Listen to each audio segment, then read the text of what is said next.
this wasn't your wallet. I got that fire. I got that fire. I got that fire. Fire, fire, fire. I got that fire.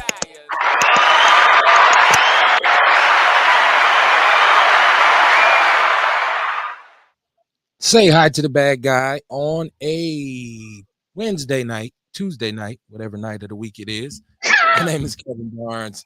Welcome to another episode of the Big Black Sports Show. The People's Network presents the Big Black Sports Show. I'm not alone. I got my esteemed co-host with me. What's going on with you, brother?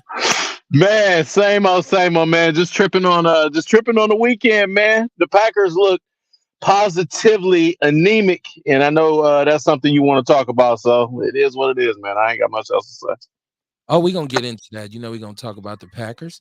We're gonna talk about the Bucs. We're gonna talk about a bunch of stuff. I want to tell people that the chat room is just as active as it is for Outlaw Radio here on the Big Black Sports Show. Nice. 262-202-5131. 262-202-5131. We'll do Outlaw Radio tomorrow night. We did it last night. It's on Mondays and Wednesdays, 7:30 p.m. Central Standard Time. So I will be calling into that. Okay. And I'm sure it's a lot of things going on, and I've meant to converse with you regarding you coming on the show.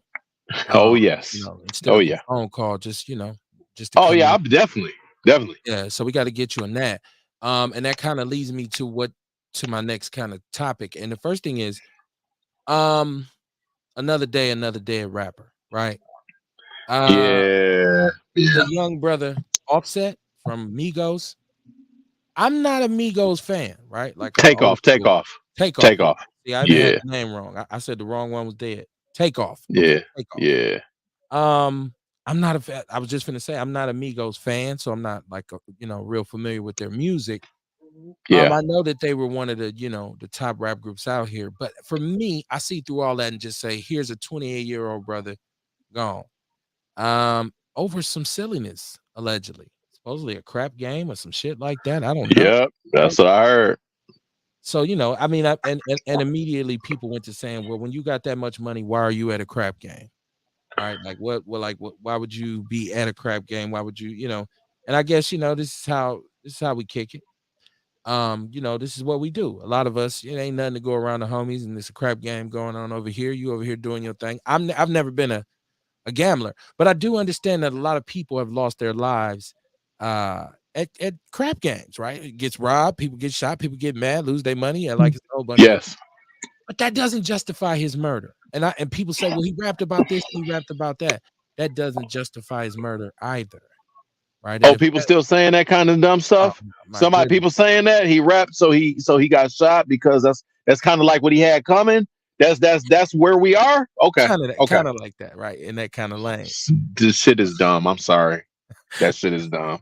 Deion James, what up, my brother? Welcome to the Big Black Sports Show. Y'all talked about the fight. Now we didn't talk about the fight at Michigan yet. We just got on. You just catching us. We need to talk about the brawl for it all, right? Michigan State, right? Dog. No, I guess the gist is that, and this is just something I seen in the People's News Network. There was Joseph Walker who was saying, he rapped about this, and he, if he lived the street life, he had it coming. I mean, I'm a brother from the hood. Like, you would hope and pray that brothers can escape from that life and go on to do better.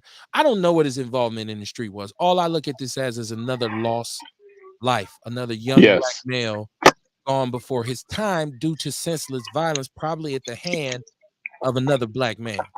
I think it's just treacherous. So, rest in peace to that brother. Condolences to his family, man. I've been through that. Losing a homeboy. So it's a mess. It's a mess, man.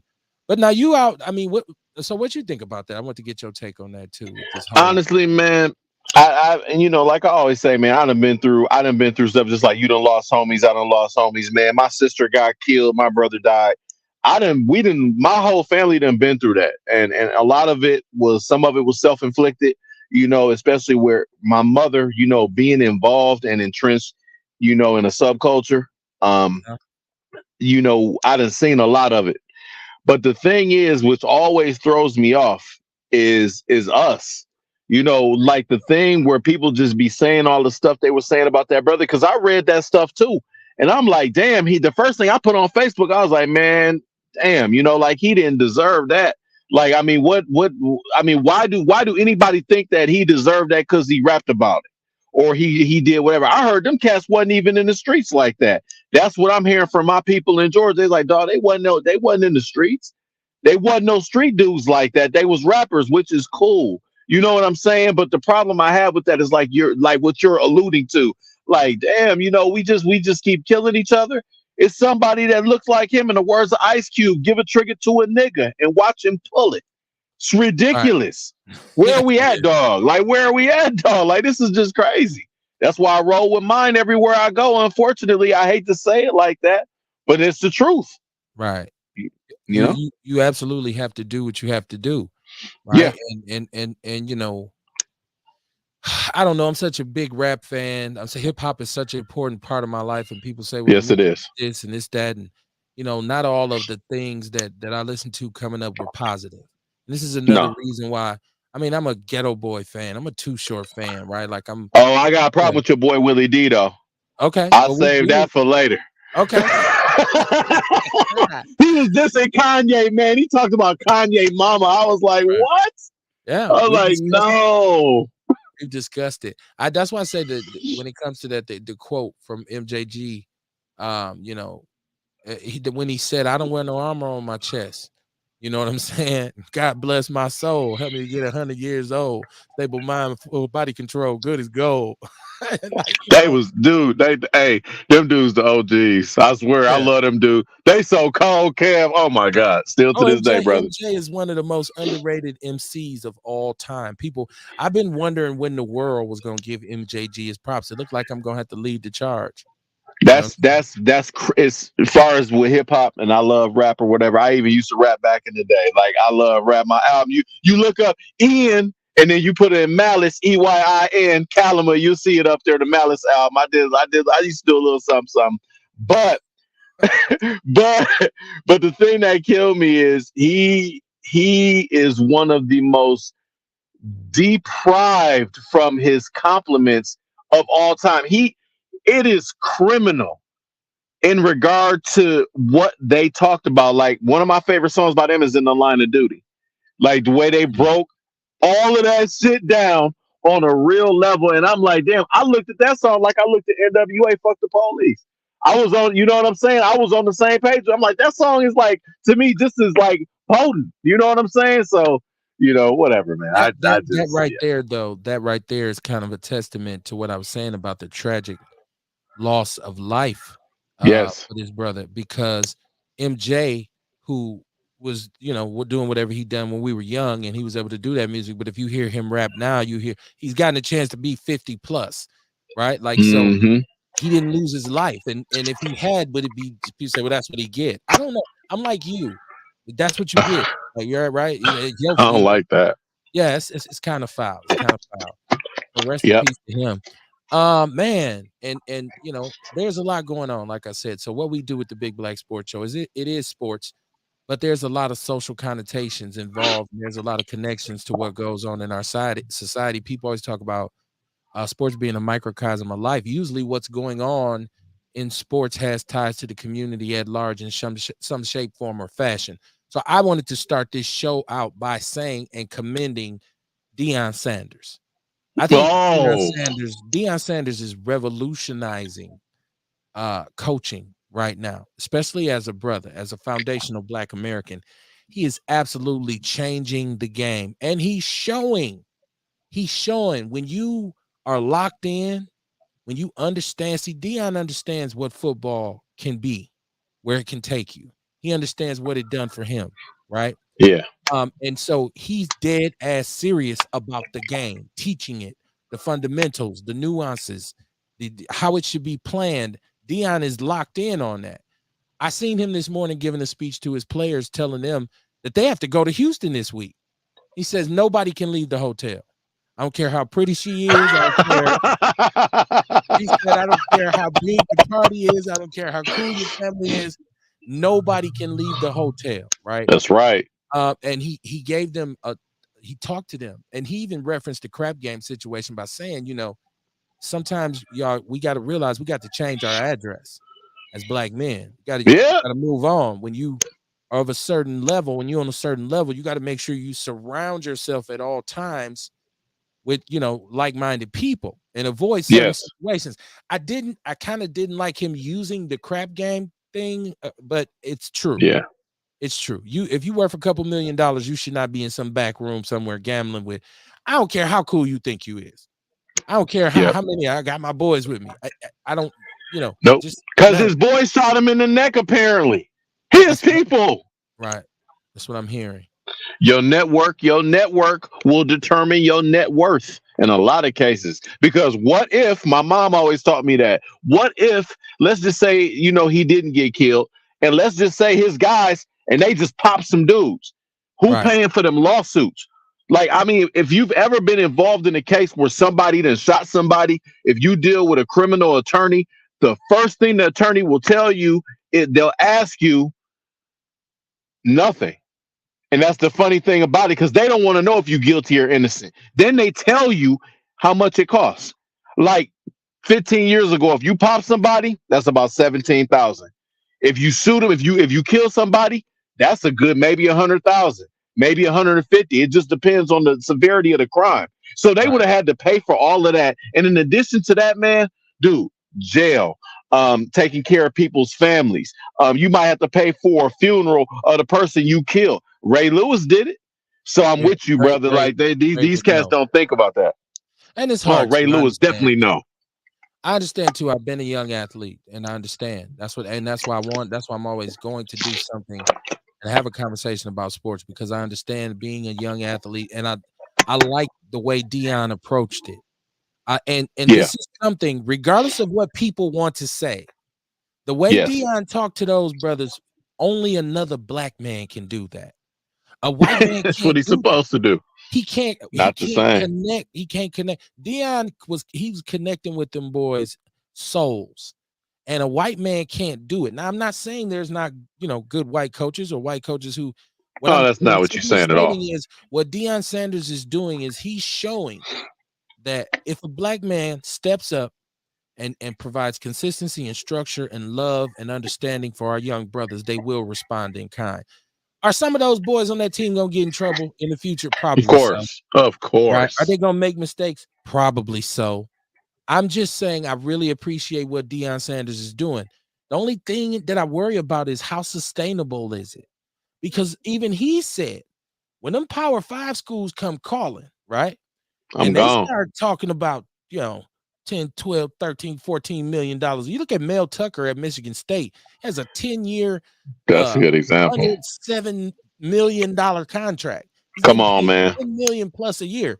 So when Prime leaves, what's the contingency plan? Hopefully he has somebody there. He can talk to maybe a Darryl Green or somebody that, you have Deion, who, you know what? That's a very good point. I'm wondering who he would have there to be his successor, because they're not on the staff right now, I'm sure. He'd have to bring in another big name dude that can coach. That's so hard, Kev. That's a good point. I don't know how he does it. It's doable, and I can tell you why. Shout out to Tiarsha Arthur. She said, "Good evening, Kev, and other hosts. This is my brother Ian C. Jordan. What's going on? Name? I thought your name tag was up. Newsundone.com. That's your joint. Talk about your joint, though. News Undone. Man, as far as News Undone, our company, newsundone.com. And real quick, I got a brother who I do business with. I partner with the ticket brokerage. He will be on Fox and Friends tomorrow. When I say brother, he's a brother from another race. He's a white man, but his name is Josh Stevens. He's going to be on Fox and Friends on Friday, just representing our business and everything, which is cool. But News Undone, that's our political media site. We talk about everything going on with these elections. Like me, far as being on the right side of the aisle, I bring a different aspect to it, because a lot of people ask me, they're like, man, you black, how do you deal with these Republicans? The same way I'm talking now, because a lot of this stuff is misconstrued. Because what we all need to do is come a little bit more to the middle. And if we come to the middle, we'll have much, much, much better relations because these politicians, excuse my language, they full of shit. And oh, the lights, the lights, the Uh, lights. These politicians, they full of shit. And the thing that they doing right now is they getting a paycheck, and them getting a paycheck is just causing drama. It's like a what do they call it, Kev? A hamster on a hamster wheel. That's all they doing, man. These media outlets, they put a whole bunch of nonsense out here, all this fear and all this garbage and all this racial division. We don't do that. I'm one of the owners. I don't do that personally. Although I am known to call somebody a house Negro, but that's because I listen to Malcolm X like every day. So I apologize for that.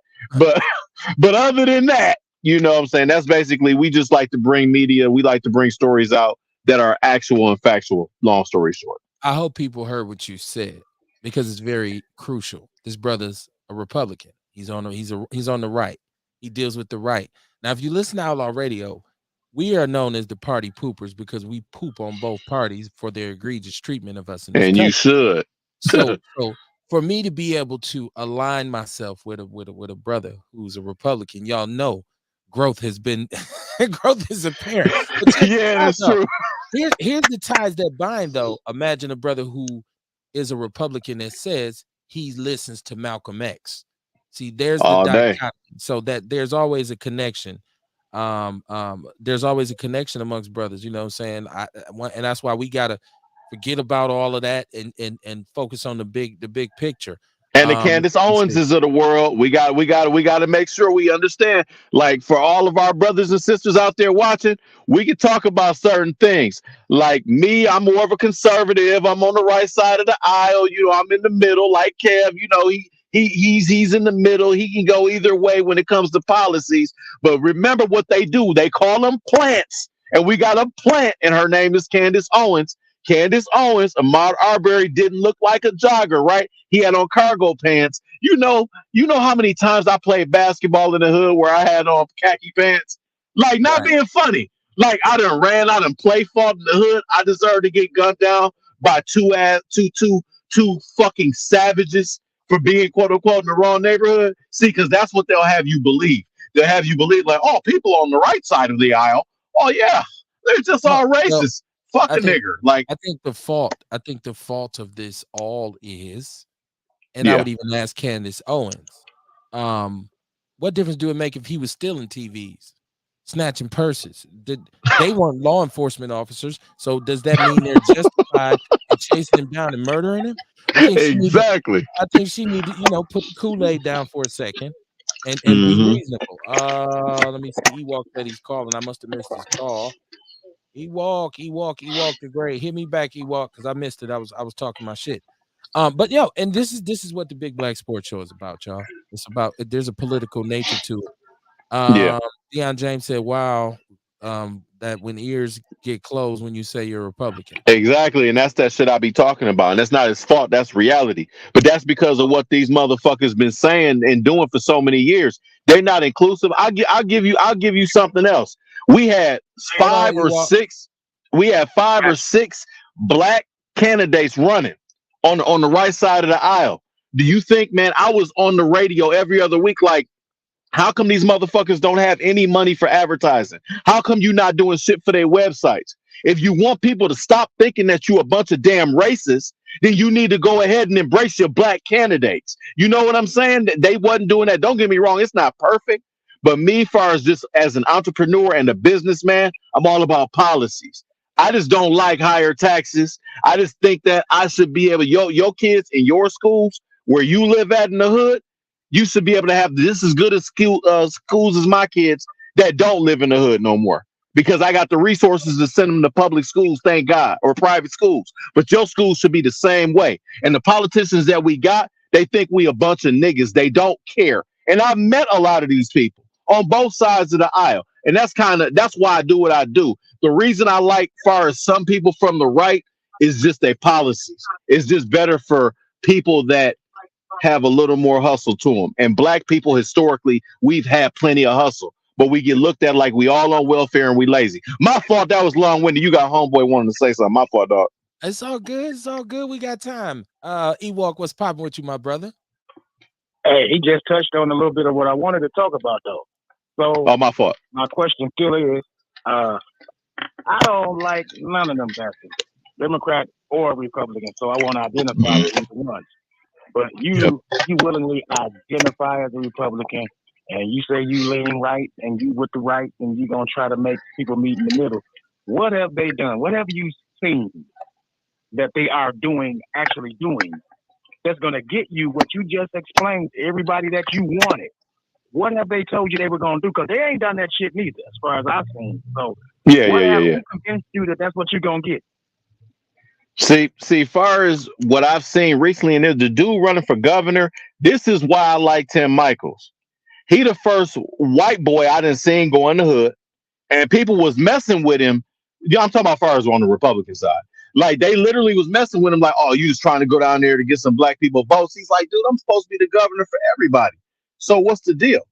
Two, he talking about he want to kind of decriminalize certain things in regard to as far as jail, just like what Trump was doing with you get caught with weed, we not gonna lock your ass up forever because you get caught with a little bit of this or a little bit of that. That's one thing they doing. And far as the third big thing I think, far as economically, is when the corporate tax gets cut. Because when they cut the corporate tax, you know how employers are. They start hiring motherfuckers because they get tax breaks. And once they get them No, tax come on, breaks and bro. shit, No, you know what I'm saying? That's okay. better for that I'm for sorry. us. Oh, my fault, brother. I cut you off. What'd you say? You talking that trickle down? You talking that trickle down economics garbage? Now, I'm not gonna let you get away with that. You know that don't work. When they get them people them tax breaks, I'm talking about from small to big, whoever they are on the totem pole. Tax breaks for corporations only leads to them buying back their own stock. Don't nobody get no trickle down money, man. A little kid could see that's like somebody saying, "Well, I'm gonna get you something for your birthday," and then Right. your daddy don't show up on your birthday. They don't get that. That shit don't work. That trickle down economics, man. You can lose me with that one, for real. Then why are so many people literally not going back to work in this era and like black employment during Trump? And I hate Trump, but during Trump, it was more motherfuckers that look like us working. That's all I'm saying. I'm like, it's something had to work. It's jobs all over the place. It ain't no lack of jobs. I didn't say like a jobs. I mean, I'm talking about motherfuckers don't want to work. Corner, down, up and down the street around here, man. But why Now, are they look, staying at the crib though? That's kind of my point. Check this out. Deion James in the chat room, right? He says, I can agree with everything you say, but you don't have to carry that badge as a Republican. Black people don't like that shit. Well, you kind of I was gonna say you kind of said that though, but I understand what he's saying though. Hold on. We can't talk over each other. Oh, my fault. That's all good. Go ahead. Look, okay, so Ian, go ahead and respond. No, the thing is, I consider myself more of a conservative because for years the Republicans didn't really like me anyway because of a lot of shit that you saying, dog. I was saying to them, but the difference is I got to the point where I was like, okay, I'm going on these radio shows and shit. I'm talking. I'm like, you know what? Let me start meeting some of these motherfuckers. And when I started meeting them, I did meet some motherfuckers that was full of shit. Don't get me wrong. Like Scott Walker, I knew off top that Scott Walker was bought and paid for by the Koch brothers. But me being the Snoop, I started researching the shit and I found exactly what I was looking for. So you got that. You have Rebecca Clayfish that was running for governor. She was getting paid from motherfuckers. She was paying motherfuckers to write good stories about her. You know what I'm saying? I uncovered that, and all them motherfuckers went at me. They put my taxes online for my business. They was like, oh, boom, boom, boom. I was getting emails and all this dumb shit. But my point, I understand what that brother on the phone is saying because two things can be right at the same time. He's not fucking wrong. But what I am saying is it does take people to go ahead and just make that leap and start getting in the war to go ahead and try to at least make a change. And if these motherfuckers keep being how they are to an extent and they don't want to deal with us, then eventually we're going to do something else because black people have so much economic strength. We have so much political strength. Our shit is so important, but nobody is saying it because they don't want us to get to that point. You know what I'm saying? So no, he ain't wrong. I agree. I agree with it. Shout out to Ewok. In the Spirit of Outlaw Radio, it's all the people's network. So we encourage healthy dialogue on here. Deion James said Tim Michaels don't even have 100 black employees. T. Arthur said Tim Michaels is trying to take away abortion rights. He said he doesn't care if a I woman can address that is too. raped. I can address He will that. put her Mhm. and the doctor in jail. Forget Tim Michaels. That's what she said. That's not true. That's not true. And the reason I know that's not true, because my business partner was doing an interview. You know, he was just jotting down some notes of what Tim was talking about. If you look at the debate, Tim did address that. He said, I don't want nobody to have a baby that got raped. But that's kind of my point. That's that bullshit that they put out there. Like, I was looking at these ads on the other side. And before anybody say anything and bombard the chat room, I don't like them negative ads on both sides. But I was listening to a lot of the shit that these house niggas on the left were saying about Tim. And I'm like, come on, man. If you're going to say some shit about him, say that he don't live in the state half the time. If you want to say some shit about him, say what's that? His name is Deion James. Is that his Yes. name? Yes, Deion Say James. what Deion James say. Well, this motherfucker ain't got 100 black employees. That's all fair and legitimate. But don't make up some shit and say, oh, he's trying to take away women's rights. You can go to fucking Chicago and get an abortion. Ain't nobody stopping your rights from getting shit. But in Wisconsin, Roe versus Wade went back to the states. So if the people in Wisconsin don't want that shit, you don't have it. I believe it's only one fucking judge, and that ain't me. So if you get an abortion, that's on you. And I don't knock nobody that get one or whatever. But far as your rights as a woman, you just can't do certain shit in certain places. And far as Tim Michaels not having 100 black employees, in regard to that, and I asked him about that, he just said we don't have as many African Americans apply like that. Now, if that's a lie, that's a lie. You know, as far as where he at, because you know he be in these like Caucasian areas where Right. it don't be a lot of us anyway. You know what I'm saying? So it's not a knock on him, but it's just like, you know, we don't have a lot of people apply like that. You know, and I get that. It is the Big Black Sports Show. In case you just tuning in and you saying, "Wait, what I walk into?" You walked into I a know. wasp nest. But that's what this is what we do as foundational Black Americans, and it's okay for us to have this discourse. If you are, however you feel about whatever, because we're about to start talking about the Packers, because we got to do some sports stuff. The number is 262-202-5131. Understand this is election season, and I'm going to have a conversation again about what's coming up November 8th. But I want to get back to the Packers because I don't. I want to be Captain Obvious. And my perspective of the Packers is, first of all, you have to understand that once again they sat still on free agency, right? Like they sat on their hands, and I understand why. And I also, people have to understand that a lot of cats don't want to play in Green Bay. There's some professional footballers who are like football players who be like, why the fuck would I go play in Green Bay? You get like we touched that last week. Right. I'll go to Miami. I'll go to LA. I'll go to New York. I'll go to St. Louis. Like I'll go to I'll go to Tampa Bay. Right. And but the Packers, and the way it connects with the Big Black Sports Show is there's an issue in Green Bay with race. And it's time for people to stop turning a blind eye to it. We go back to the preseason, not even the preseason, a soccer game being held at Lambeau Field, and AJ Dillon, who's one huge individual, is on the field. The people are calling for him to run and jump in the crowd, and he's about to do it. And it looks so bad on his part. And the cop just snatched him up. And even once he understood that, wait, this is AJ Dillon. He still pushed him. And so AJ Dillon played good boy. He kept it hush. He didn't say too much. He wasn't mad about it. The Green Bay Police Department said they apologized, and they said that the cop would be disciplined. Now, AJ Dillon is the kind of Negro that they want in Green Bay. Because, a lot of us, we'd be like, man, I'm suing these. Y'all see this punk ass cop? Like when he pushed him, he'd have turned around like, dude, what the fuck is wrong with you? You know what I would have said? Negro that they want on their team, and you can't build a Super Bowl team off them kind of Negroes. Well, you know what, Kev? This is what I love about you specifically. I swear to you, before we even started having these conversations, I was saying this to my brother about, I'm thinking maybe 2 years ago. Excuse my language, it's about to get real crucial. I said, until they get them some alpha type niggas, some dogs, some motherfuckers that's really gonna come out there, snatch the fucking ball out the sky, knock people on their ass, start talking shit to officials, they not finna win nothing. Green Bay is a product, a complete product of Mark Murphy. Mark Murphy just want to fill seats. He does not care. How do you let Devontae Adams? How do you let when you had a year and a half to sign this dude? How do you let him go to the Raiders and then you offer him more money to? And I'm in the media just like you, so you know the reason they offered him more money. They already knew they weren't going to be able to get him, so they could save face. Green Bay is Hold full on of now. shit. And Okay, wait a go minute. ahead. See, with Devontae Adams, I see it a little bit differently because, first of all, He Devontae didn't want to play wanted with out. Aaron either. He wanted Yeah. out for whatever reason. And now, it's funny that during the time when he was here, and I remember specifically a story of Aaron Rodgers saying he called him on the phone.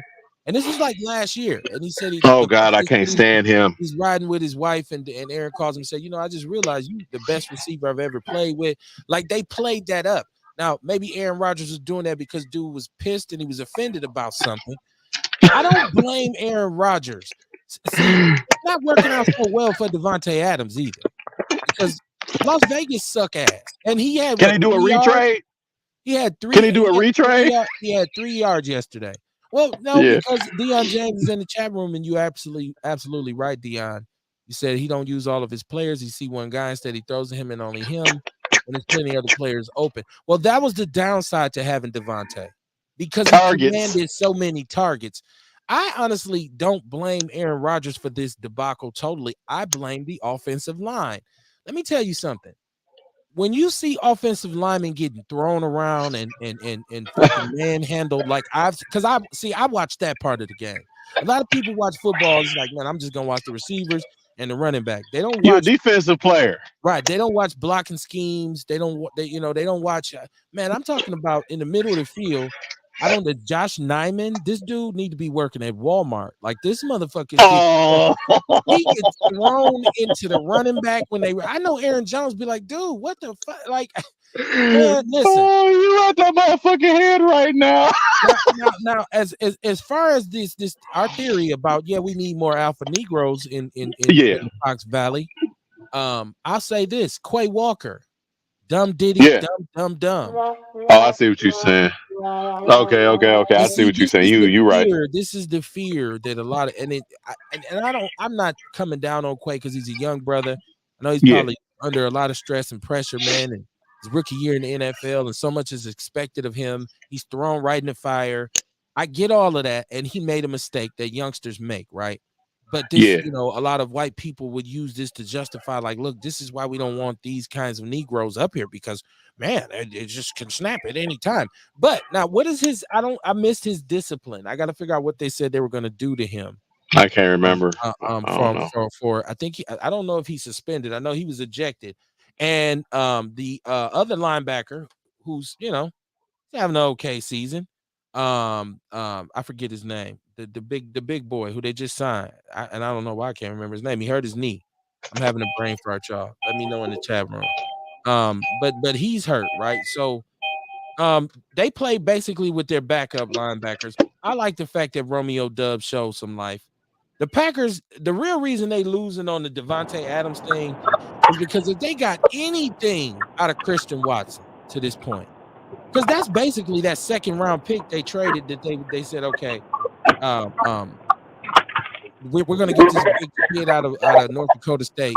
So far, his rookie year is a watch. And even when he was healthy, they was just giving him end arounds. Can he not run routes? Does he not know the offense? Like, so, and this dude is huge and super fast. So that makes the Devontae thing look even worse. But I said this before, and one of my best friends, shout out to Westside Zeladon, he loves the Raiders. He's from LA, South Central LA. Oh God. Even if they still even if they in Las Vegas now, he still love them. But what I tell him all the time, and I said this when this trade happened, they are both about to learn some crucial lessons. Number one, Aaron Rodgers has figured out, man, it's hard to replace Devontae Adams. You can't just do that. Devontae Adams is learning that David Carr is no Aaron Rodgers. And we watch Aaron Rodgers make some incredible throws to Devontae Adams that Carr just can't make. We watch Devontae make some catches on some crazy Aaron Rodgers throws that no receiver on their roster right now can currently. They don't have anybody who could do it. So, you're right, Dion. When Jordy Nelson played, he was throwing it to him and Randall Cobb. I mean, they was running the ball. They had some weapons though. They still had Jones, and they still had who else did they have? They had Jones. They had the tight end, the big tight end. They was formidable back then. Their offense was, because they was scoring hella points. Back then, it was always a defensive collapse. Now I get to the defense. Joe Barry, the defensive coordinator of the Packers, absolutely has to go. It is utterly ridiculous, right? For this defense with its personnel to give up big plays when the way they do. First of all, how can you not stop the run? You have 6'4" linebackers. You have 300-pound linemen. How can you not stop the run? It's a scheme thing. The Packers defense looks soft. They don't fly around. Jair Alexander's okay, but at this point, I'm gonna say he's okay. He's great. He's a great corner. He's on his way to doing big things, but I want him to just be quiet and play football. Because the one thing that annoys me is a motherfucker who talking shit when you lose. Why are you talking shit when we lose? Be quiet, right? Just play. And I think Joe Barry is not using him correctly. So see, it's a lot to go around. It's a lot to go around instead of just blaming Aaron Rodgers. It's easy to say it's Aaron Rodgers' fault because that's what people, the quarterback get all the credit when they win and he get all the blame when they lose. That just come with the position. So it's multifaceted for the Packers. I think they she said it's usually your flip phone. How his is acting up. This she's always gonna get on my phone. She's talking about your phone right now because you got an echo in. I had to drive. I'm trying to think. I'm gonna put it on speaker to see if I can do it like that. Hold on. Let's change the mode really quick. I don't know what it's doing. How bad is the echo? It depends when I start talking, because you have to have your device down, because if you got any kind of, if it's coming out of any speaker, we'll get an echo. Oh, okay. Hold on. I'll turn that. How is that? We'll see. We'll rock with it. It's all good. Make do with Come what we got. This thing messed up. But yeah, man, it's multifaceted. Technical difficulties. Say that again. Okay, I'm having technical difficulties with my man Kev over here. Yeah, you gotta get when it's hard to do it when you mobile like that because your signal wane. But no, it's all good. Like I said, it's easy to blame Aaron Rodgers, man. It's very easy, and because it won't let me hang up. This is odd. We need Devontae Adams. We need Devontae Adams, and I'm like, well, Devontae Adams can't block, so it's not going. Having Devontae Adams it's not gonna help you run the ball better. It's gonna take more men out the box. No, it's not. And even if we brought him back, I would hope Aaron Rodgers has learned his lesson now and said, I'm gonna throw the ball to more than one person. And see if we can, because now if he comes, well, he's not coming back. I don't even know why I said that. He got buku dollars to go to Vegas, and I don't like people blaming the Packers for that either. You know who I'm more upset about the Packers letting go? I'm more upset about them letting Zadarius Smith go. Zadarius Smith is leading the NFL in tackles for loss, and he's up there in sacks. He balling his ass off. Meanwhile, you have no pass rush. Rashawn Gary gets a sack or two a game, but that's it. Zadarius Smith is something, that's a situation that I would look into. And that's another example of certain kinds of brothers being shunned in a place like Green Bay. Because Zadarius has said when he came back from his injury, he was isolated, he was ostracized and isolated. Nobody spoke with him, nobody was talking to him. And he said that, all of a sudden all communication stopped. So, I would look more into Zadarius Smith. I think that I'm blaming them for that, not for Devontae. And like I said, I know that you can't play football, you can't win football games if you can't run the ball and if you can't stop them from running the ball. And the Packers can't do either consistently. Now, you say, Kevin, Aaron Jones just had 147 yards, 43 yards, I think, 143 yards the other night. Aaron Jones is a great back. Like, they should be using him more, but he's not a big back. You don't really want Aaron Jones carrying the ball 25, 30 times a game. He will be no good to you by the time the playoffs come. If he can get 15 touches mixed between, I would say, okay, 15 to 20 touches, mixture of pass and run, I think you're doing well. But to just slam him up in there, especially with a bad offensive line, you playing with fire. And I think he'd be hurt. I think he'd get banged up too much. So can't overuse him. Now you do have a big back that you can slam into them. I just don't see the innovation in this Packers offense. I guess that's my issue. I don't see the innovation. I don't know why they're with two dynamic backs. Why are you not playing why are you not playing with a play action game? What's going on? What's up? Man, Kev, they can't stop me. It probably was somebody trying to stop me from talking. You know what I'm saying? I'm back. I called from the phone line. It's more than one way to skin a cat. I'm back.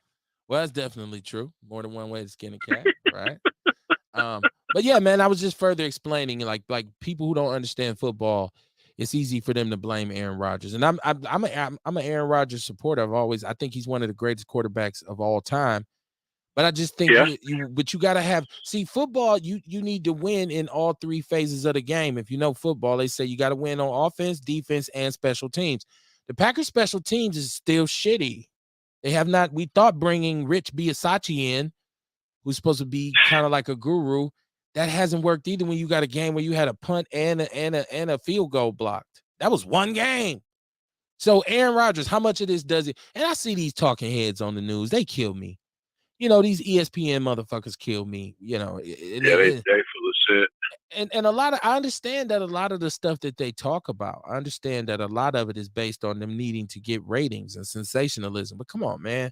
Like, you know, if Aaron Rodgers say anything, it's going to blow up on the media. If he say, well, you know, we just got to simplify things for our younger players who don't really understand. Oh, Aaron Rodgers is blaming everybody else. I'm like, damn, they be on his heels. But it comes with being a $250 million man. So I hope he understands that. But yeah, the media is full of shit, man. And personally, it's gonna sound like a bit hypocritical, but I hate these motherfuckers, man. I just do. It's just all about systematic dividing by design. That's all they do, man. They just ploy us against each other in every way. Think about it, from our sports to our politics. All this bullshit is so annoying. Aaron Rodgers is on his fault. Don't get me wrong now. You by yourself. You and that freaking Kia about to get stolen. You and that Kia by yourself, Big Kev. Because I can't stand that motherfucker. It's all good. It's all good. It's all good. No, but I love his skill, though, man. I don't know. I'm trying to – you know what, man? It's been 30-some years.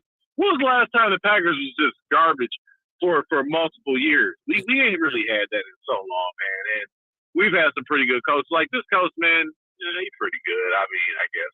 I mean, you the expert. What did you think about LaFleur? Because I'm curious. Because I was like, man, I can't wait to talk to this motherfucker on Tuesday. Because I know he gonna have something to say. Because, dog, seriously, how do you feel about LaFleur, dude? Seriously, Cam, how do you feel about him? I think LaFleur is a good coach. I think number one, LaFleur has to get a defensive coordinator.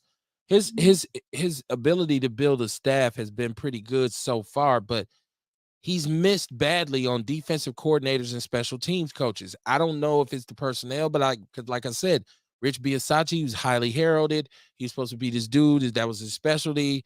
He was the interim coach of the Raiders last year. People loved him out there, said he was a good dude. And then we started off pretty good, but it's been, you know, and see, listen, there is a such thing as, you know, your meal is only as good as your ingredients, right?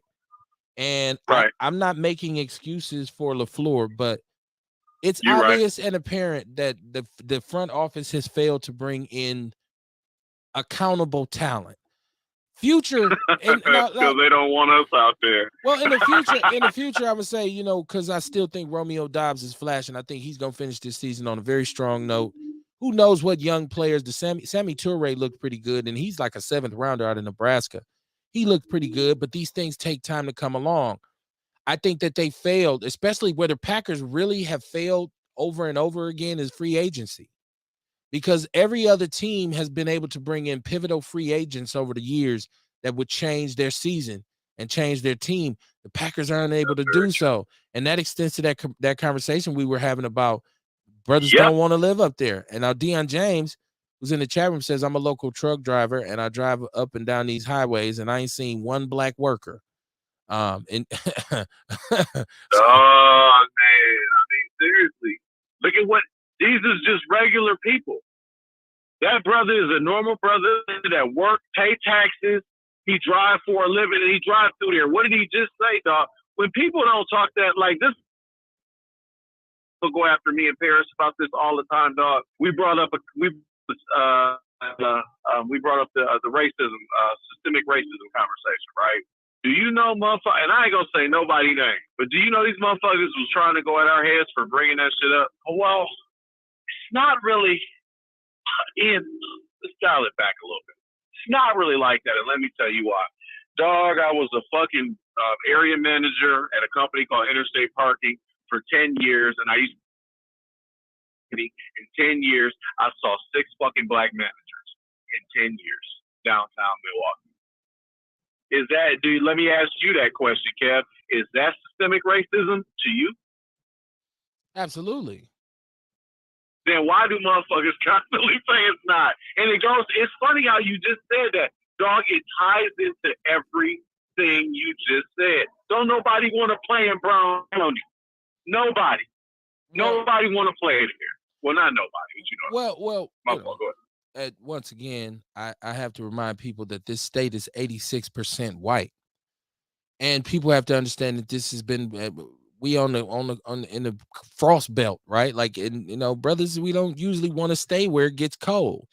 Now, historically, Milwaukee was the last stop on the Great Migration. Yeah. People went to Chicago, Detroit, New York, LA. They went everywhere.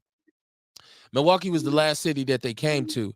And if you understand this state and you understand what really happened here, the city of Milwaukee alone, I think up until about 1940, probably had about, 10, 20,000 black people, maybe.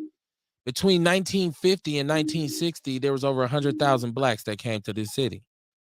So you're talking about a 10-year period where all of a sudden it's like the Negro problem. So what did they do? Redlining. What did they do? They put them in. They exercise segregation policies. They adapted it from the South. That never happened. Hold on. Well, they adapted it from down south, but they called it something different, right? And when you got the money and you got the realtors and you got the lenders saying, we're just not going to loan to people of color. We're not going to give them loans for homes. Yeah, you keep them subjugated. Now, fast forward, years and years go by. You fight. My father Grappy and a bunch of black people, the commandos, they fight and they march and they protest, and all of a sudden we get open housing. And as soon as black people are able to move into certain neighborhoods, white people go, they hit it. Bye. They go to suburbs that are farm community, urban, like rural little towns that may have a train depot or a greenhouse or something. Glendale, Whitefish Bay, all these little places that's little villages. And the white flight builds them up, empowers them. And guess what happens at the same time? The jobs that they left behind, which were all in the city, now tend to dissipate and go out to where they are, right? Yeah. This is our state in a nutshell. And so white people here have an air of arrogance, an air of confidence. And I think this is why most black people dislike Republicans, because Republicans are often white people who are of a higher income, right? Like, and they belong in certain circles that we know exclude people of color. So they're more out front with it. Now, there's a lot of Democrats who operate on the same level, but what you have is liberal Democrats who appeal and pander to black people for votes, right? Yeah, the wolf in sheep's clothing. The one thing the Republicans don't really invest in is pandering for votes to us. They'll tease us a little bit and try to act a little bit, but they don't come with the whole full gamut. They don't come with the hot sauce in their purse. They let you know, motherfucker, we let the welfare feed and we don't need them. And a lot of black people are receptive to that. And so you'll always get pushback and blowback. And I'm sure it's nothing new to you, Ian. I'm pretty sure you go somewhere and you got to stay.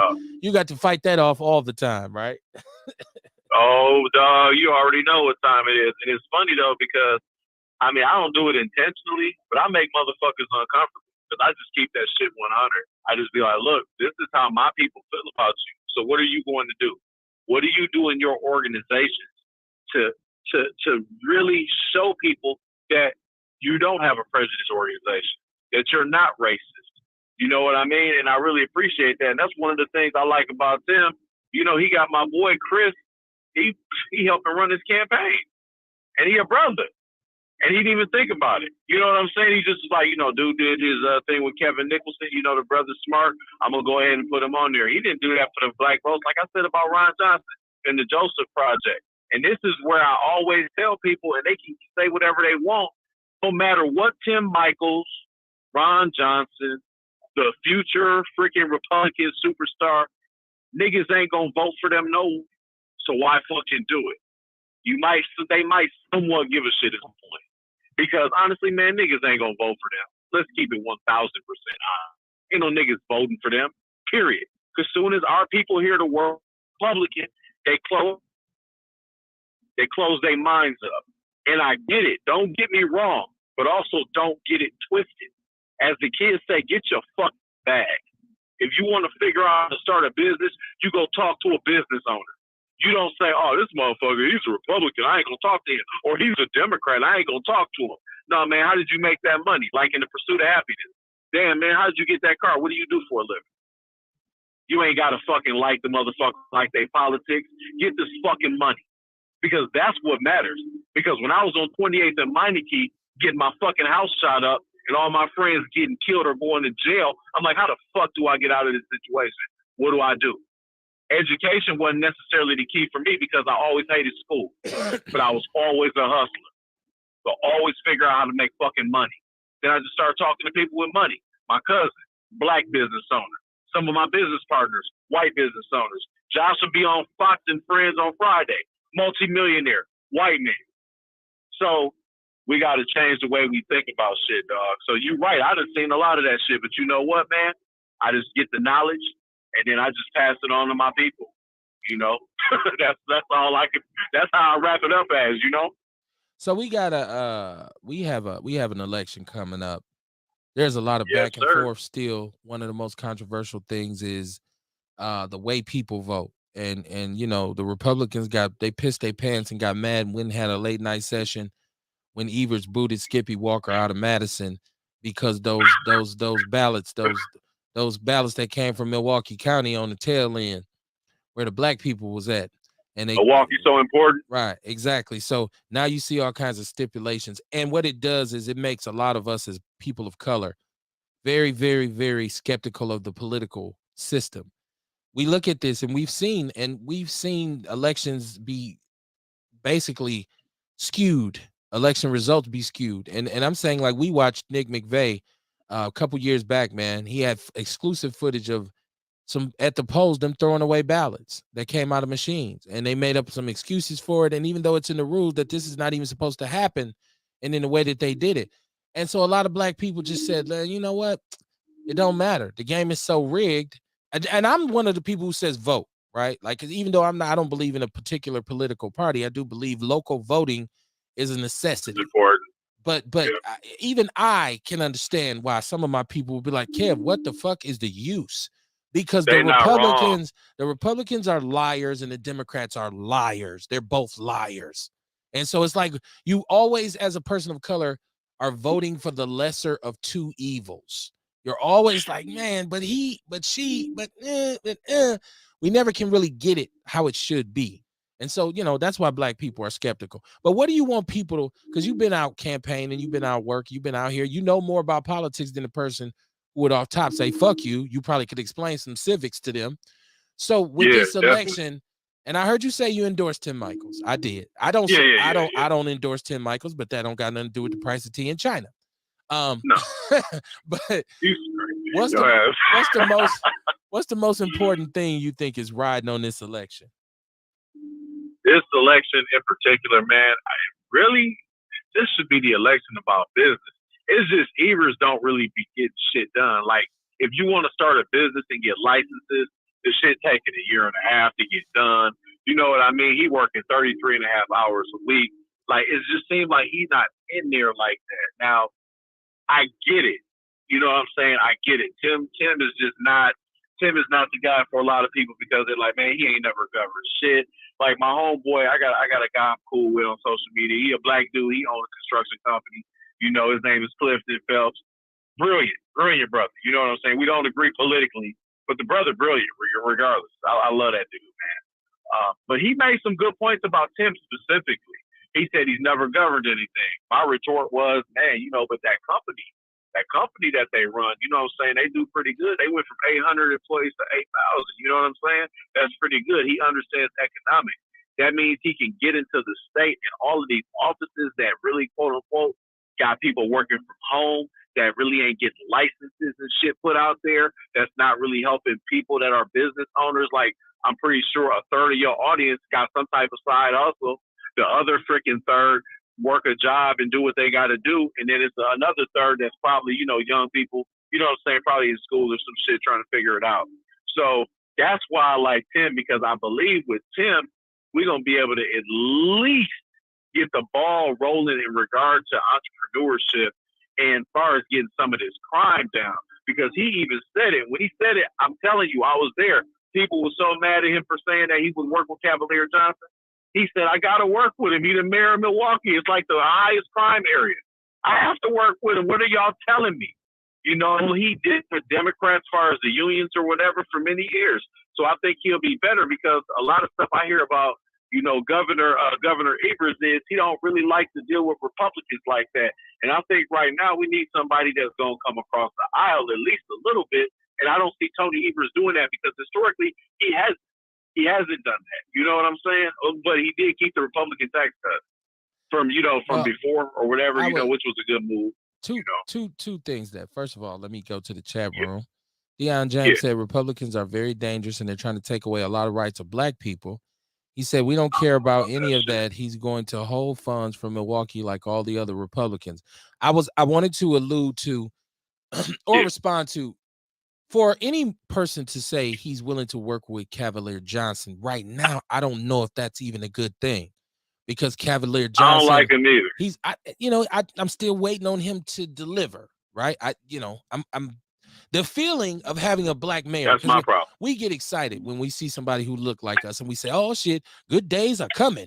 Good days ahead. And we don't understand the processes a lot of times. We don't understand gatekeepers and, you don't understand how big money and lobbyists. How the sausage made. Right. Well, you don't understand how big money and lobbyists really run most candidates, right? Because that's where your campaign funds come from. And so when you see somebody like Chris Abele toss a couple $100,000 over there, and you talk about Nation Consulting, throwing a couple $100 over here and over there, and a Working Family Party and all these kind of lobbyist organizations. People don't know the lobbyists in the state. You better know about Nation Consulting if you're from Milwaukee. You better know about that because they control most of the black politicians that you love so much. I'm just saying. I just know about it. Stop it before they cancel your ass, Kev. Nah, chill out, Kev. You can't. You cancel ain't wrong. Me. You can't cancel me with because the truth real. is unquestionable. And he said, and that's a BS about him fighting crime because there's plenty of states that have Republican governors and mayors and the crime is sky high. Absolutely, Deion. That's why that is gibberish on both sides, right? That's because the proof is in the pudding. There's no Republican state that's so well ran that black people was over there just dancing in the street. It's just Lionel Richie. I did some research on that shit because like I come from both sides of it, right? Like I get mad. For instance, the riots that was happening in quote unquote BLM and all this shit, right? Them was a bunch of, like lunatic, crazy ass niggas or whatever, when it was a lot of white people burning shit down. But that doesn't matter. The thing is, though, the same motherfuckers that be talking that shit, January 6th, they was patriots. Now, you got people that say, they was talking about defunding the police, and I get what some of them meant by that. I still think that shit is dumb as fuck. You can't get rid of law enforcement. Sorry, fuck that shit. Don't do that. Figure something else out, but don't do that shit. Right? Okay. But then it was like, oh, defund the police. Yeah, y'all talking about that shit. Yeah, it's a bunch of criminals. You guys want to defund the police. But when Trump got his ass in trouble and the FBI was at his ass, they wanted to fund the FBI. It's a bunch of bullshit, is my point. And it is irritating because I'm like, oh, you can't say that and then say this. The fuck are you guys talking about? Oh yeah, by the way, in the new budget for Milwaukee, I know you probably noticed, Kev, but for everybody out there listening, y'all got 17 less cops. He gonna put them on the downtown in Milwaukee. He gonna put it where the white people and the money at. Just for well, once again, I want to say this too. We worry about black people. Oftentimes, we worry about the wrong shit. I'm gonna tell you why. Yeah. Because Evers ain't our concern. He's not our biggest concern. Tim Michaels ain't our biggest concern. Cavalier Johnson, Chevy Johnson, whatever his name is, he's not our biggest concern. The biggest concern that we should have is this group of conservative judges that often get to sit in their position for years and years and years and years.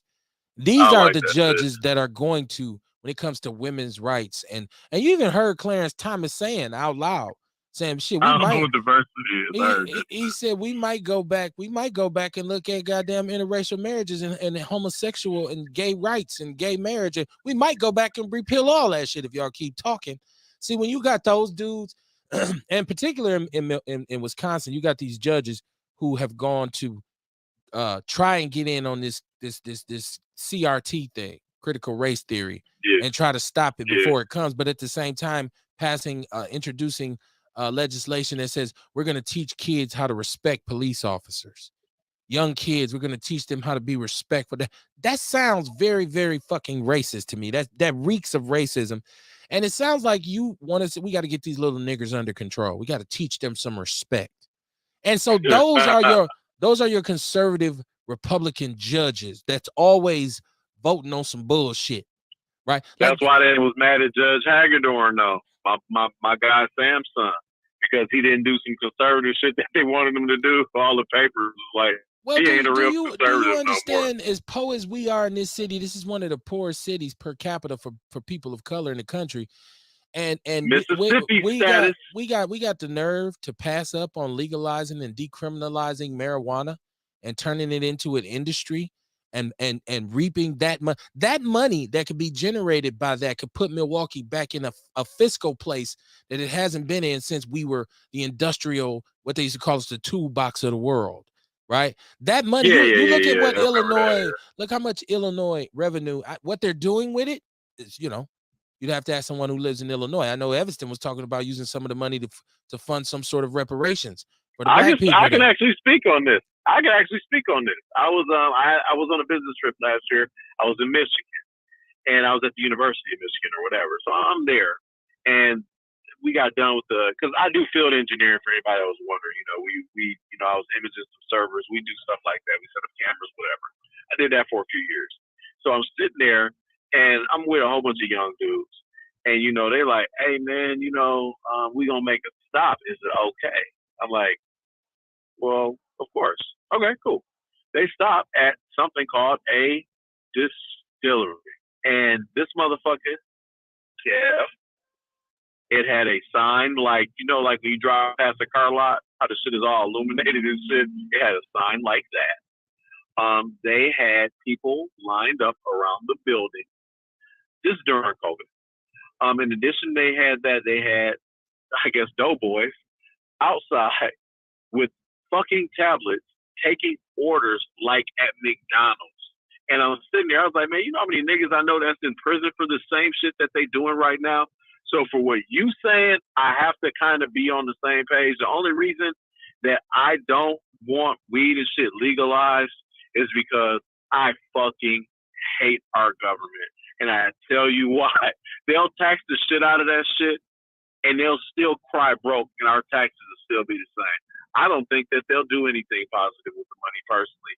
I think that they'll just find another way to make some more revenue and just fuck us over like they've been fucking us over for years.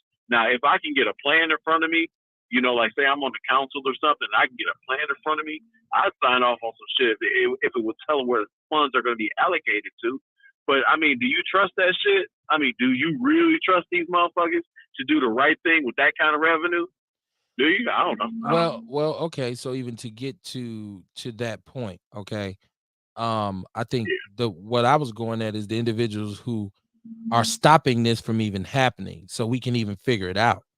because once that money is Good there, point. we can make our demands. But if you won't even pass it, and those judges and this conservative legislature are the ones who block these kinds of things, because God forbid people of color somehow find their way into this business, right? God Oh forbid, yeah, you can't God have that. forbid the number of prisoners, the number of black men incarcerated for weed cases, bullshit weed cases, locked up with murderers and rapists and all this kind of thing. God forbid that number goes down, right? Because you have to understand that the state of Wisconsin has a conflict of interest when it comes to black people. We do not lead the nation in dairy production. We don't. The beer shit has been gone. The cheese is California's kicking our ass. The Child cottage, support in prison. the cottage industry here is just what you just said, prison and child support as well. So if we do anything that would create change in the black community, what would happen is the number of black men in prison up north would go down, which would cause them to have to lay people off in northern Wisconsin. Man, Imagine the that. chaos and the confusion. That's real. You sound like Nuri Muhammad right now. I'm just keeping it a buck. Listen, It's real. It's plain to see, right? I'm no genius, right? You know what I'm saying?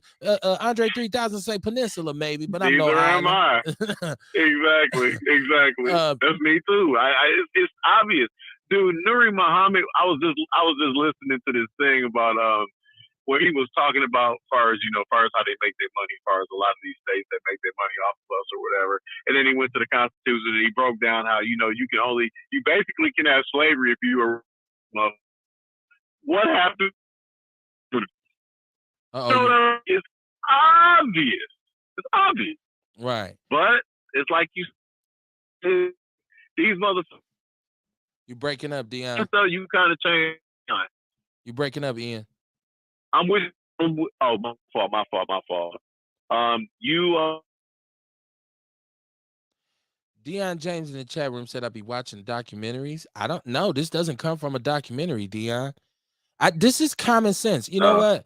I taught some years for MPS. I taught some years, and I watched what they did to young black males in MPS at the time. And this was during, coincidentally, a Republican regime, George W. Bush.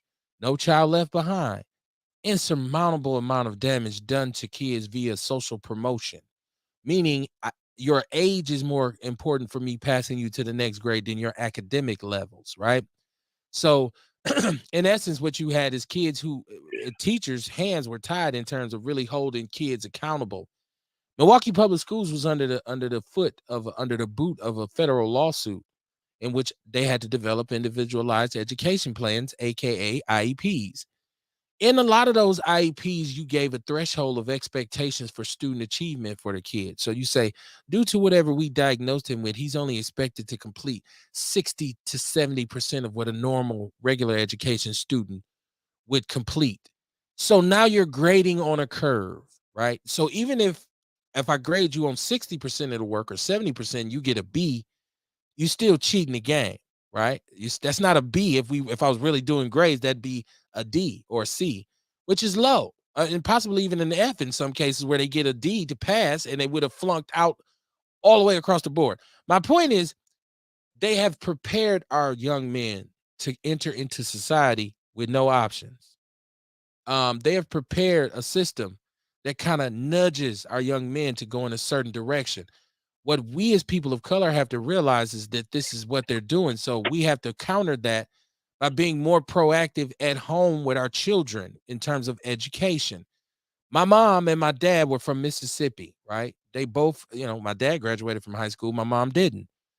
But education was very important to her. Literacy was very important to her. So when I was about 6 or 7 years old, what she would do is she would say, get that newspaper, come over here and read to me. Right? And so if you struggled, if you were having some problems, the next morning my mother was on the phone with the school saying, he can't read. Y'all got to get him some help. At my elementary school, Phillips School, which is now closed, neighborhood, right? I went to Phillips. Did you go to Phillip? I didn't know you went to Phillip. Yeah, that's our common ground. The first time I ever talked to you, I said that. Okay. I was like, bro, you went to Phillip. I went to Phillip too. That's crazy. Miss Stewart, Miss Bayless. Oh yeah, we Miss did talk Jensen about was my kindergarten teacher. Yeah, we did talk. I about that. I love Phillip. I had man. Miss Jensen as well, right? Miss Jensen, Miss Allen, those my, yeah. So, but they had a reading center, and Miss Shingalinger was the reading center teacher. And if you couldn't read, she came and got you. You had to go spend about 2 or 3 hours with her a week, and she worked on reading with you as a reading center. I worked in a lot of schools where that's not there. Okay, so when somebody is illiterate, it decreases their chances of continuing with school. Because I say this, and I'll keep saying it, from kindergarten to 3rd grade, they teach you how to read. From 3rd grade on out, you read to learn. And if you cannot read to learn, you cannot keep up, which means you're going to be sitting in the classroom like, fuck this shit, wilding out so they can throw you out or you'll be asleep. Either way it go, you're not going to be getting served. Let me see.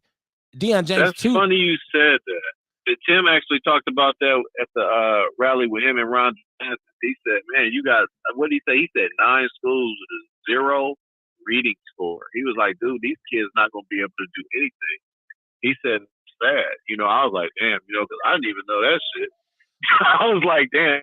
Well, we just 0 scored out. We just reported on that Milwaukee has some of the largest learning achievement gaps for students of color versus their white counterparts in the country. Now, but here's the thing, for Tim, once again, this is where we go sideways, because you just said he's rallying with Ron Johnson, who can give a fuck about black people, and we know this. So that automatically discredits him. Sometimes it's not what you know, is who you with, and in this case, he hanging with the wrong motherfucker. True. So. Yeah, I can't argue with you. You don't like Ron, Ron like Orlando. They did the Joseph Project. You know what? It's not that I don't like. It's not that I don't like him, but I don't approve of no conservative white politician, because when a white person tells me they're conservative, to me that says I just want things to go back to the way they were. When? How far back you going? Are you going back to the 50s? You going back to the 40s? Well, good old American values. What good old American values? Racism, segregation, violence, oppression. Now you got to tell me which ones you could. I'm conservative. What you want to go back to Reaganomics? Because we can walk through it, right? We can walk through the money if you want to. He said, Deion James said he have a documentary he wants me to check out. Shoot it to me, Deion, because I'm a Tubi dude, man. Like, I rocks with Tubi, but I'm gonna tell y'all, man, I watch the Detroit Hood movies. Detroit Hood movies killing everything moving in this country. Whoa. Then you fuck with Al Prophet. Man, all them. Well, no, I don't support Al. You talking about the Hitman? No, not. I don't support. No. Al Prophet. He a director from Michigan. I met dude years ago. They was up here. He was one of the first ones that did the documentary on BMF. Okay, no bullshit. He's the first one I ever saw. I thought Al Prophet was the hitman from the Best Friends gang back in the 80s in Detroit. No. It probably is. I think that he a white dude. He just stole his name. Okay. You know how that shit goes. But yeah, those movies, man. Right. I rock with the movies. Deion said, bro, please stop. Tim Michaels is trash. He said Tim Michaels is a white man from Brownsville, Wisconsin. And then he said, bro, Tubi got so much heat. They do. I love Tubi. My wife laughed at me all the time because she'd be like, you will find you a hood movie on Tubi. I'd be like, yes. Everybody be telling me about Tubi too. I ain't fuck with it. I rocks with it. I gotta check it out. So now I want to get back to some sports stuff, because somebody alluded to the fight at Michigan. Now, if you don't know, Michigan State and Michigan have a very long rivalry. Michigan and Michigan State, the University of Michigan Wolverines and Michigan State Spartans. Of course, it's an interstate rivalry. They compete for, recruits and attention and money from the government and all that kind of shit. But so Michigan is on a roll, and they stomped Michigan State out. And so after the game, the part I haven't figured out yet is why these Michigan players were so far out of bounds. There was 2 of them, and they must have gotten caught by about 12 to 15 Michigan State players. And to put it bluntly, they got their ass beat. These brothers put an old-fashioned beat down on oh my goodness, man. They beat the hell out of them. What was the box score like? It was like 29-7. Oh God. 35-7, something like that. You know, no, they You got know, beat. 3 scores is bad. That's bad, period. Yeah, they got beat down. Mel Tucker is a black man. He's a coach of Michigan State. And so earlier that's I right. had talked about Deion's connection to his players at Jackson State, because I would wonder what Deion would do if some of his players did this, right? Like, once again, we're dealing with young men. I'm not blaming Mel Tucker, but when you have this collection, you can put a certain amount of athletes together. You have to have certain kind of characters in there. If you bring too many hood ass, ghetto ass, just because he's fast and he's strong, you're gonna be Miami in the 80s all over again. Of course, it's good football, but you got some goddamn outlaws on your team, which I ain't against either. But you know, one of the young men, I guess one of the young men got his nose broke. So Oh, that's serious. And the other one's suing. The other one's suing. His mom spoke up. I mean, I watched it on TV, and when they finally did get up off of him, that boy was wobbled walking back down. I don't know what he said. Oh, they fucked him up like that. Yeah, he got beat down, man. He said, I'm watching one now while I'm rolling. Oh, he's talking about one of them good Tubi movies. Deion said he's about to stop in Lomira. Yeah, you know, my father worked up north a lot, man. Just doing what he did. So I got to know a lot of my father actually dealt with a lot of farmers, which when Milwaukee was surrounded more by rural counties, like we can drive out now. My wife and I would be driving out. It'd be like, you know, maybe we're going even Menominee Falls. Like my father boarded horses there. There was farms there. Like, and we can drive West Dallas. I remember when West Dallas wasn't even developed, right? Like, my parents had I remember that shit too. It was different. 0.2 acres of land that they used to garden out there back in the 80s. There was nothing out there. We used to drive out there. Everybody off of Capitol did that shit. My grandparents had to garden over in Caledonia County. Okay. That's how I learned how to shit. Yep. Yeah, country ass people. There were plenty greens and beans and peas and shit, you know, okra and peppers and all that good shit. But I'm just saying, so I'm familiar with the way northern Wisconsin operates. When I used to get on the bus to go back to school in North Dakota, I used to go through northern Wisconsin, and there was some towns that I plain out just did not want to be in. They'd be like, well, we'll be over here for 30 minutes. Janesville.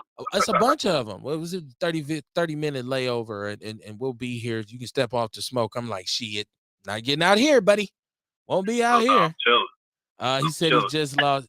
He said they going to jail. I heard they whooped his ass. They are going to jail.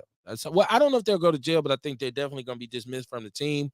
It sound bad what you said though. It sounds like they whooped that nigga ass. That don't sound good. Yeah, both of the young brothers took some severe foo-fops, as we call them in the hood. They got the foo-fops put on them.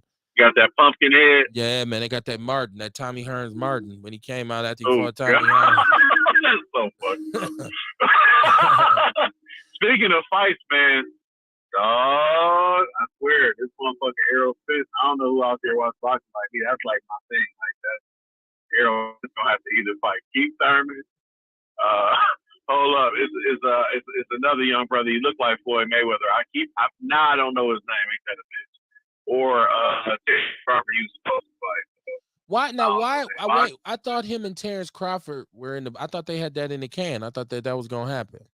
Yeah, you thought that just like I thought it in like 95% of the rest of the population.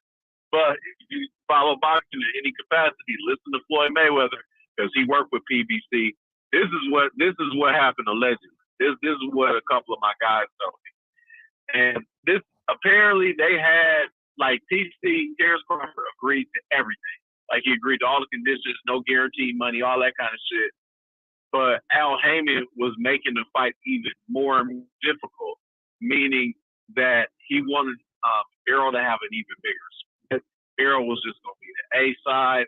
Like you know how that shit, you know how negotiations go, bro. Just seems like they were putting things together so that these brothers couldn't fight. It just seemed like that. Now, I don't know that for sure, but I got a couple buddies that, you know, that fight was telling me. They're like, bro, that's kind of what happened. They follow that shit even deeper than me, and I follow it a lot. So, I don't know, man. The boxing is cool. You know, I mess with UFC. I mess with boxing. I mess with all of it.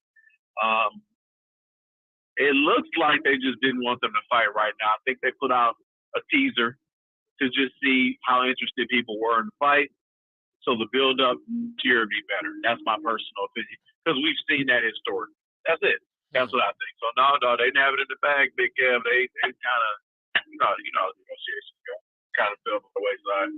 I feel like Terrence Crawford would whoop his ass though. I like Terrence Crawford. I rocked with Terrence Crawford. Bud is my guy. Bud's my guy. Bud is he a real nigga from Omaha. That's one of the reasons I love this cat. Same thing with Errol. I love him too. I'm glad he stopped driving his Ferrari super fast. But I'm always gonna go with the boxer in a boxing match because I was on Errol. I was like, because Errol reminded me of a better version of Triple G, where he kind of walked you down, kind of that, Mexican style boxing where they kind of stand in there or whatever. But TC is the technician, like you just said, man. He can outthink most people he in the ring with. I mean, his CompuBox numbers are pretty good. He's accurate as hell, and like you just alluded to, he's smart. He probably can outbox the dog. And I don't know, man. That's a tough one. That's why we wanted to see it for the energy just in this conversation. That's why we wanted to see the fight, but we gotta wait for it. Oh well. Now you a fighter, a former fighter. So I want to get this too. Before we close out with the Bucks. I wanted to ask you this. What do you think about Jake Paul? I think that Jake Paul, obviously my favorite sport is boxing. I love combat sports. I did competitive sparring. I was with Joe's for a long time. I really love martial art. I love fighting. I love all that shit. My grandfather was a pro boxer. I love it, dog.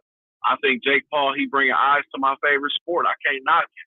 But I will say this, I can't wait till his ass get knocked out because they keep fighting fucking MMA dudes and not fighting no real boxer. Go find you a Gerard Ennis that got 17 fights in. Go fight that guy. Go find you a dude that got like 9 fights in. That's an up-and-coming welterweight. He won't fight nobody like that. He want to fight a 46-year-old Floyd, whether the fuck out of here, man, or whatever Floyd is. He want to fight them dudes. You know what I'm saying? And I guess I'm a hypocrite because he is bringing eyes on the sports, kid. He is. But the thing is, though, it's just something annoying about him, too. You know what I'm saying? He just got that snooty fucking smirk, want to punch him in his motherfucking face. You know what I'm saying? He just looked like the type of nigga you want to hit. I don't know how to explain it. I just want to punch Jake Paul. You know what I'm saying? But he all right, though. He decent still. He okay. You watch him? You ever watch a whole fight or you just see highlights?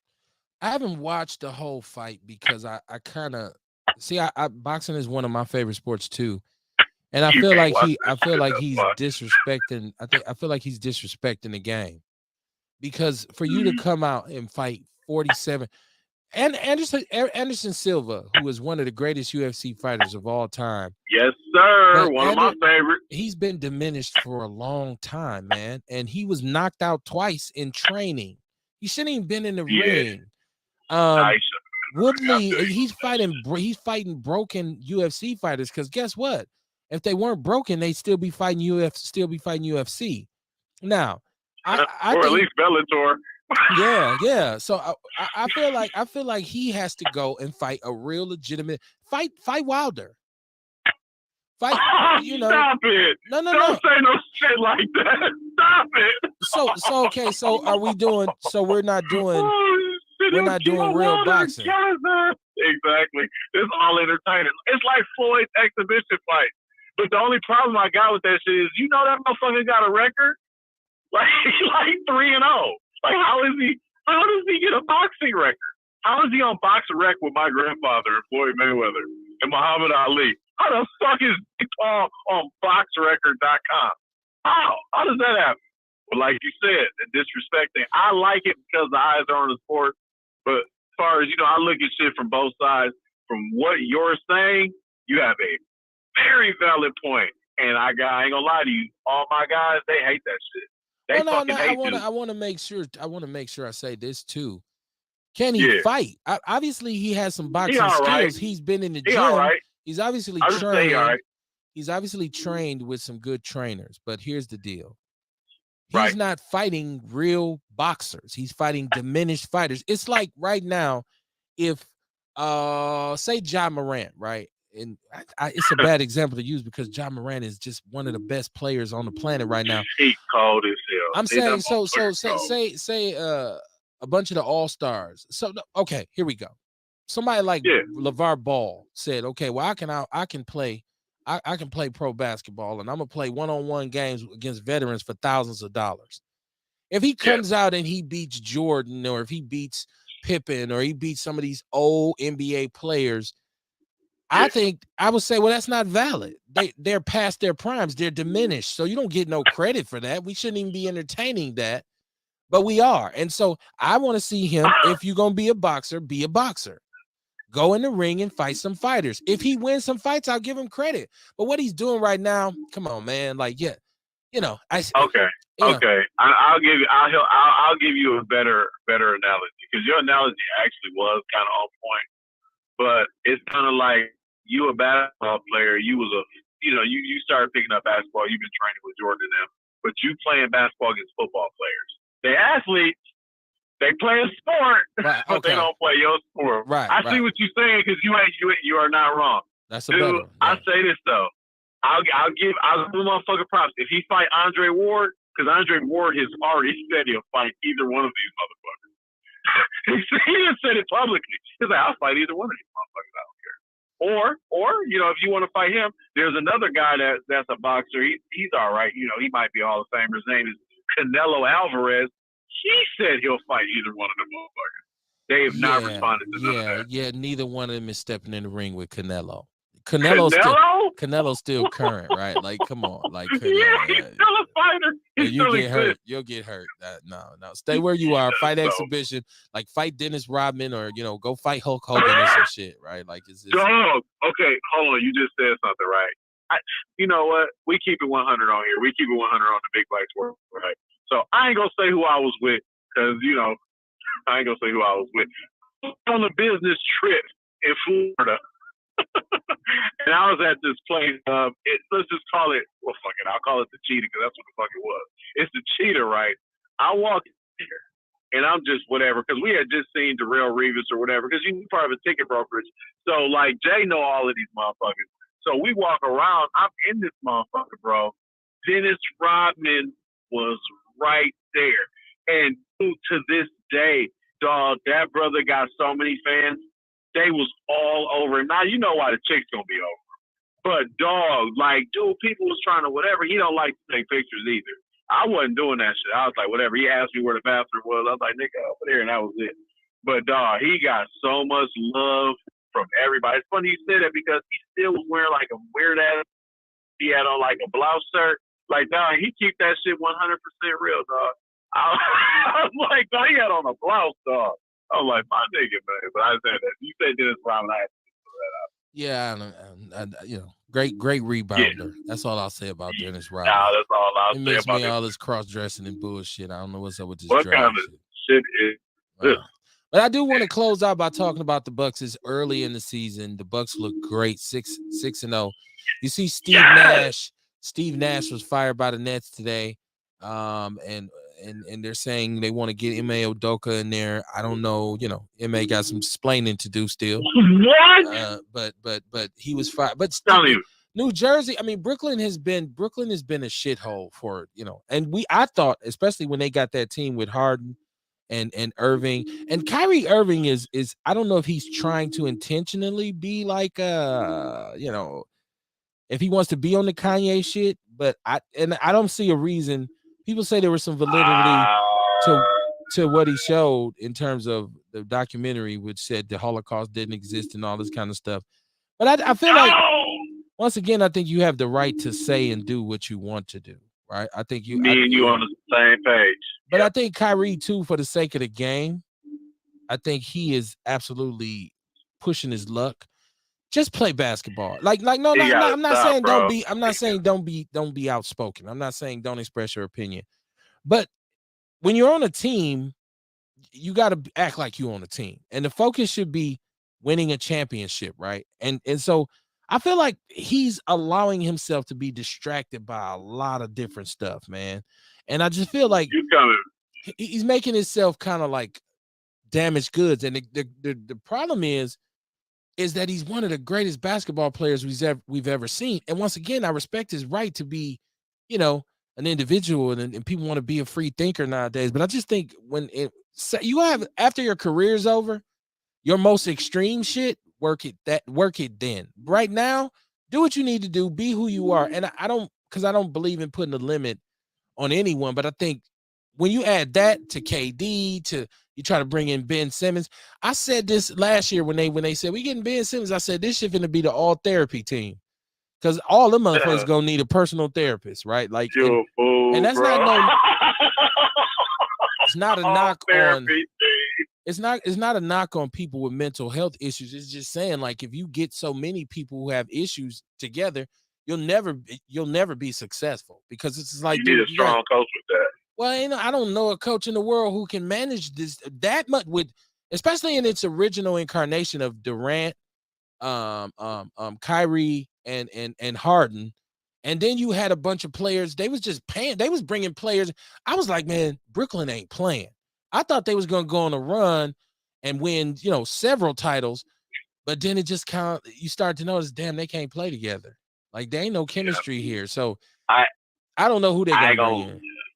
I ain't gonna lie, Kev. As soon as they did that shit, I knew they wasn't gonna win. And I'll have my daughter come on here and she'll tell you. I said it. The reason I said that is because I saw the Lakers team back in the day with Karl Malone and them just work. They was washed. I've seen that stuff. Yeah, they was washed, but they went to the finals. The only reason I'm bringing that up is they were good enough to go to the finals. That's true. That shit never worked. I just don't. That why look at the Bucks. They are a prime example of that shit. They're a prime example of the opposite end of that shit. It looked like, okay, how is these motherfuckers winning? They know defense. They all know their position. They all know their place, and they know their roles. Even Giannis, he know his role. He the best player in the league, but he know his role. That's that San Antonio mentality. Because if you look at the offense that the Bucks run, like the sets that they run, how they fucking move off screens, how you got the ball motion. The shit I don't like about Milwaukee is they shoot too many threes. I think in inopportune times. But shit, Boston last year, them motherfuckers might have had the rims raised. I'm just saying. Anyway. Right. But you know what I'm saying? Because Milwaukee got fucked. I don't care what nobody say. But this year gonna be a little bit, and I love Steph Curry because Steph Curry and Draymond noticed that shit. Remember in the finals last year, they noticed the fucking rims were higher. I wish we would have had somebody on our team that paid attention to that, because them threes that the Bucks normally make, they was missing them last year. I'm not saying that Boston wasn't good, because I do believe that Boston was very good, but it's a reason why they got their ass smacked by Golden State like that. I think the Bucks would have played that better. But back to what you were saying, the cohesion, you need that. It's like that in any organization, whether it's sports, whether it's business.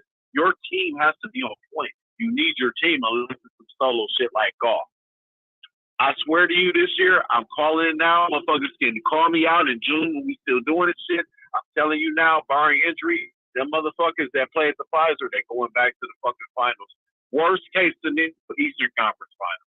They're going back to the finals because they have all of the pieces in place. They didn't need to go get nobody. They have everything there. When Middleton comes back, it's a wrap. All the motherfuckers got experience. They've been to the finals. They didn't just go to the finals. They went to the finals and fucking won.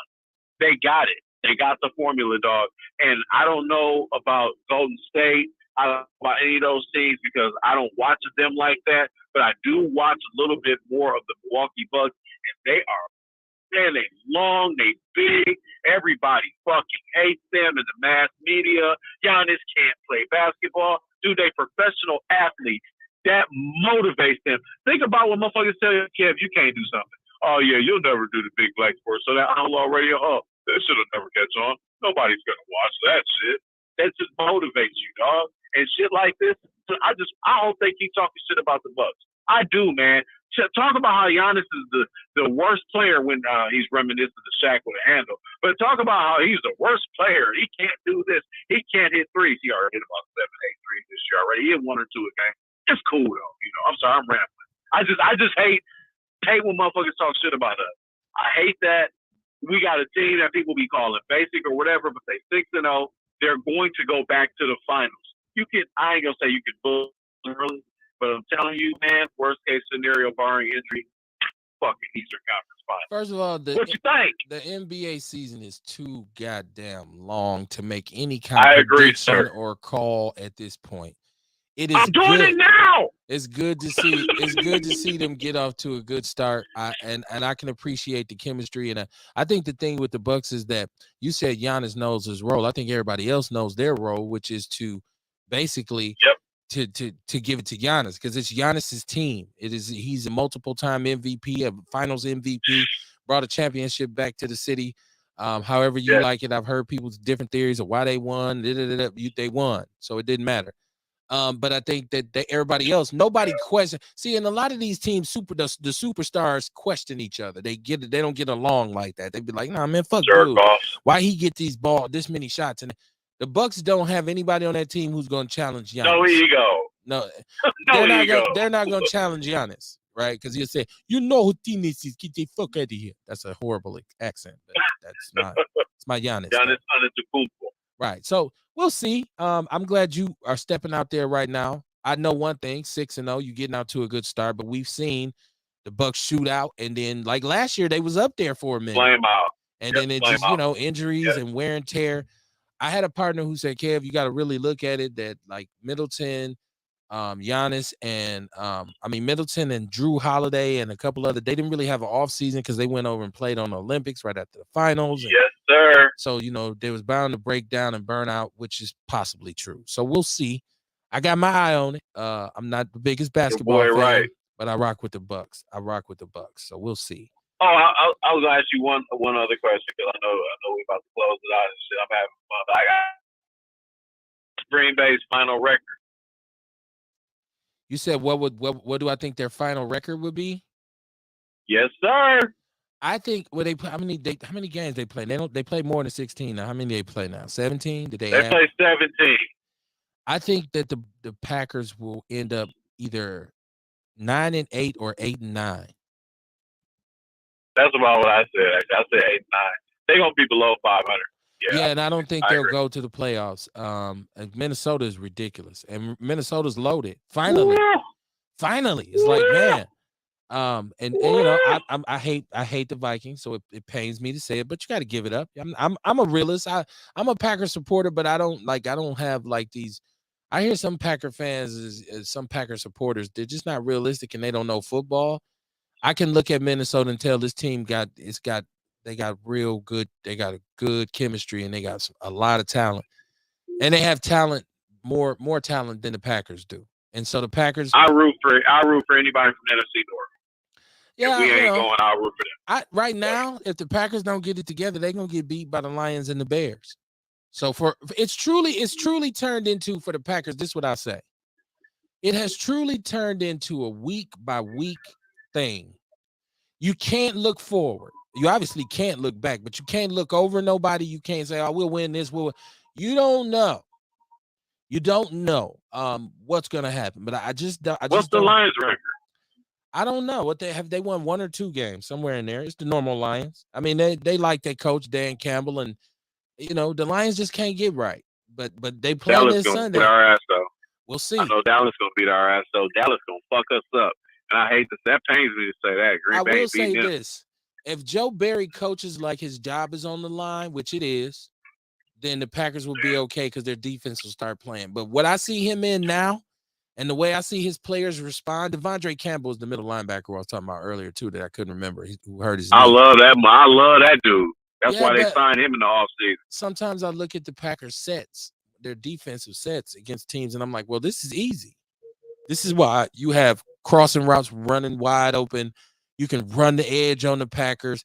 It's a bunch of things they're susceptible to. A lot of it's because of Joe Barry and the scheme he's playing. So if he don't get it together, the season it's over already. And they won't beat anybody. They won't win a game for the rest of the year if he don't get it together. The defense has to play better. The offense, you give time because you got young players, different players. You got a wacko line, but the defense is loaded with high-paid, highly drafted veterans that are supposed to be the strength of this team. And if they don't perform, then the season's over. And Joe Barry's gone, and he should. Now, if Matt LaFleur doesn't fire him after this, if they don't come alive, you got to fire him, and it shows he shouldn't be in that position. Right now, I still think Matt LaFleur is a good coach. I just think he needs to make some adjustments in terms of First of all, he got to get an old line because you can't really tell what works and what don't when Aaron Rodgers is getting the shit knocked out of him all the time. I mean, it's just ridiculous, man. Sometimes it's like throw the ball, but other times it's just like, dude, Can't for throw it. real, like, Nah, damn. he can't throw it. He don't got no time in the pocket or whatever. And it's funny though because people got mad at me like, you know how your circle be, like your people. And my guys was like, dog, why is you on this? Why is you on this? Because I was like, Buffalo gonna kill them. I'm like, ain't no way that Buffalo, that Buffalo don't fucking kill. They gonna get killed, and they did. So No, Buffalo. They played better against Buffalo than I thought. What 3-14, dog? How about that? Ooh, shit. Okay. Well, I don't see it getting that bad, but I tell you what, if they finish 3-14, it's gonna be a bunch of jobs open in Green Bay. I promise you, including LaFleur's. I can't even imagine that shit, dog. 3-14. I want to call that shit. But Aaron Rodgers too good. Everybody from the janitor to the people who cut the grass to the people who sell popcorn, who show you to their seat. If the Packers finish 3-14, everybody fucking fired that next day. I promise. Yeah. Hold up. Who are there any? Is there any kids coming out in the draft that play QB somewhere that's just dominant? They're supposed to be. Last year they said it wasn't a strong draft for quarterbacks, but this year there is supposed to be. It's supposed to be a strong quarterback draft. Because you have the kid at Ohio State who's lighting it up, and this is his second year, but we know how it goes. You got a couple kids around the country. Hell, you got the boy at Georgia. Clemson has a good one. It's a bunch of and even at some of the other schools, like Shedeur Sanders, we got to put in the conversation. It's coming out. But possibly. Yeah, I was gonna say. Speaking of them, though. I'm with you, and I think it goes way deeper than just Deion Sanders just being a great coach. Dog, the whole culture, like you said. Dog, aren't they 18-1 under him? They have lost 3 games. In 3 years, he's lost 3 games. I think. What the fuck, dog? Yeah, but and how do you, dude? He's the best cornerback that ever played football. How is he a great coach? That usually don't happen, dog. Right. That's mind blowing to me, dude. Man, I love Deion Sanders.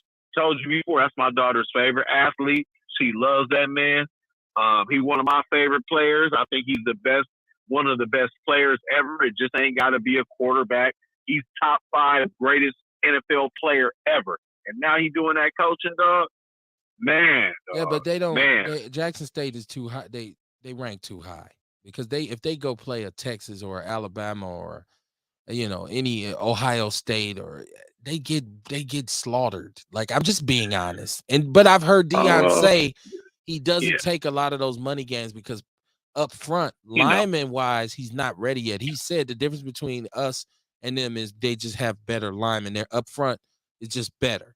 And so, he still has some work to do. But we'll see. He's a frick dude. His talent analysis is even freaking Hall of Fame.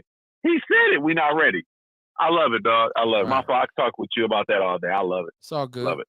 I want to thank everybody for tuning into the Big Black Sports Show. Of course, we'll be back next week, Tuesday, 7:30 p.m. Central Standard Time. Hopefully, my brother can get steady and stable and be able to partake the whole show. But I shout out to you for being a soldier and saying, look, I'm going to call in if nothing else. Hell yeah. But y'all got to understand, man, it's always there's nothing in this country that moves without us as people of color. Nothing. And I say this all the time because people say black people act like somebody owe them something. What they do? They owe us a bunch of shit. James Brown once said, pay me like you owe me, right? And I think that's where we are in this country. So when it comes to electing any kind of politician or any kind of political race, what any candidate will have to do to get my vote and a lot of people that are just like me is come up with a plan for reparations, right?